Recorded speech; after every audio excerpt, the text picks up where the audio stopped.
Olá! Vamos começar a nossa revisão definitiva sobre Ministério Público. O foco aqui é ir direto nos pontos que mais caem em prova, aqueles detalhes que fazem toda a diferença na hora da aprovação. Então, vamos juntos solidificar esse conhecimento. Para começar, vamos direto na base, nos pilares do MP. A gente vai conversar sobre os princípios e, principalmente, sobre uma distinção importantíssima a respeito da autonomia, que é um verdadeiro prato cheio para as bancas de concurso. Certo, vamos lá. O Ministério Público se apoia em três grandes princípios. Primeiro, a unidade. Isso quer dizer que o MP é uma instituição só, um corpo único. Depois, a indivisibilidade. Pensa assim, se um promotor está atuando num caso e fica doente, outro pode assumir o lugar dele no dia seguinte e tudo continua normalmente. Um membro representa o todo. E, por fim, a independência funcional, que talvez seja mais famosa. Ela garante que promotores e procuradores têm liberdade total para formar sua convicção e atuar, sem precisar seguir ordens de um superior sobre o mérito da sua atuação. Agora, atenção aqui. Esse slide traz um ponto crucial. O MP, que a gente mais conhece, o MPU e os MPs, têm autonomia total, funcional, administrativa e financeira. Mas e o Ministério Público de Contas, o MPC? Esse não tem autonomia. Ele é um órgão que funciona junto ao Tribunal de Contas, vinculado a ele. E essa diferença não é só um detalhe teórico, não. Ela gera consequências práticas gigantescas, que a gente vai ver agora e que, claro, as provas adoram explorar. E olha só as consequências na prática. Primeiro, por não ser autônomo, o MP de Contas não tem legitimidade para ajuizar uma reclamação direto no STF.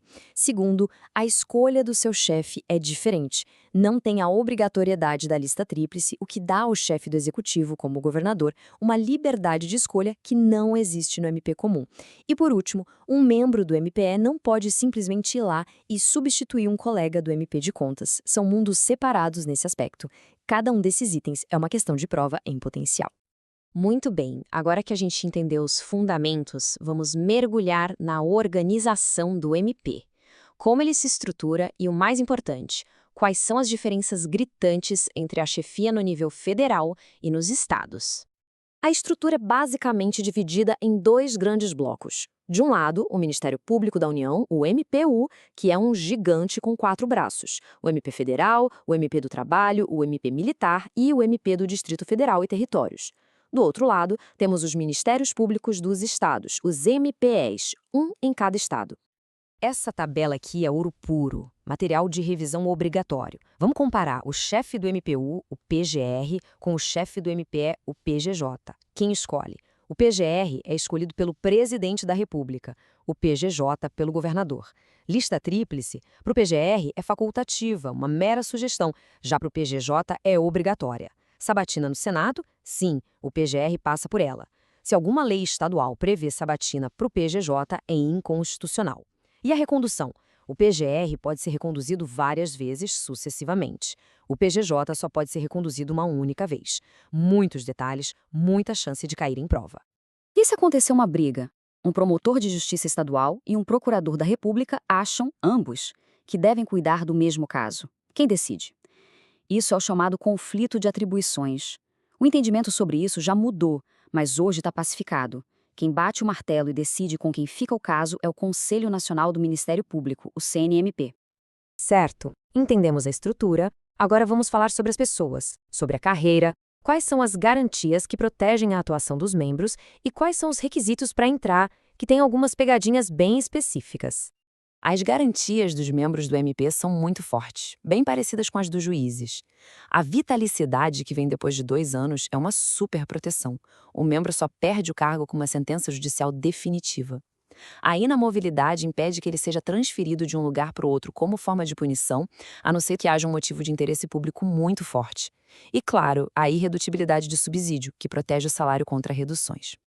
Agora, atenção máxima aqui. Isso derruba muita gente. A regra geral em concursos é comprovar os requisitos na posse, mas para o MP e para a magistratura a regra é outra. O famoso requisito dos 3 anos de atividade jurídica tem que ser comprovado bem antes, lá na fase de inscrição definitiva do concurso.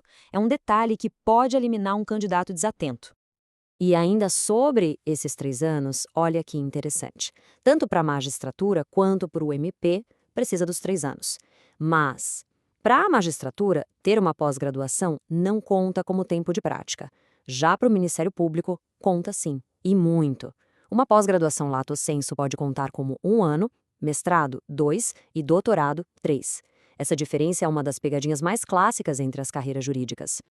Beleza, agora vamos para o coração da instituição. O que o Ministério Público faz no dia a dia, qual é a sua missão constitucional? O nosso guia aqui é o artigo 129 da Constituição. A função mais conhecida de todas, o MP, é o dono exclusivo da ação penal pública. E disso nasce uma consequência lógica, pela teoria dos poderes implícitos. O raciocínio é, se a Constituição deu ao MP a tarefa principal, que é acusar, ela também deu, implicitamente, as ferramentas para isso. E uma dessas ferramentas é o poder de investigar por conta própria. É a ideia do quem pode o mais, pode o menos. E na área civil, o MP tem uma ferramenta que é só dele, o inquérito civil. É importante entender isso. Várias instituições podem entrar com uma ação civil pública para defender o meio ambiente ou o consumidor. Mas o procedimento de investigação que prepara essa ação, o inquérito civil, é monopólio do Ministério Público. Mas ninguém pode fazer. Outra função importantíssima é o controle externo da atividade policial. O MP fiscaliza o trabalho da polícia, pode pedir para instaurar um inquérito, pode pedir diligências, mas atenção para não confundir, o MP controla, ele não comanda a investigação policial. Quem preside o inquérito policial é o delegado de polícia, e mais ninguém, cada um no seu quadrado. E tem mais, o MP também defende os direitos dos povos indígenas, pode propor ADI interventiva e tem o poder de requisitar informações e documentos para as suas investigações. E um detalhe final muito importante, essa lista de funções do artigo 129 da Constituição não é fechada, tá? Ela é exemplificativa. A lei pode criar outras funções para o MP, desde que sejam compatíveis com a sua missão. Para fechar nossa revisão com chave de ouro, vamos para um tema que é cheio de detalhes e adora confundir na hora da prova: o foro por prerrogativa de função. Ou seja, se um membro do MP comete um crime, onde ele é julgado? A resposta é: depende. Vamos com calma. O chefão, o PGR, se cometer um crime comum, é julgado no STF. Se for crime de responsabilidade, vai para o Senado. E os outros membros do MPU, se atuam perante tribunais, são julgados no STJ. Se são da primeira instância, no TRF da sua região. Já no mundo dos MPS, a coisa simplifica um pouco. Tanto o chefe, o PGJ, quanto qualquer outro promotor ou procurador de justiça, por crime comum, será julgado no Tribunal de Justiça do seu estado.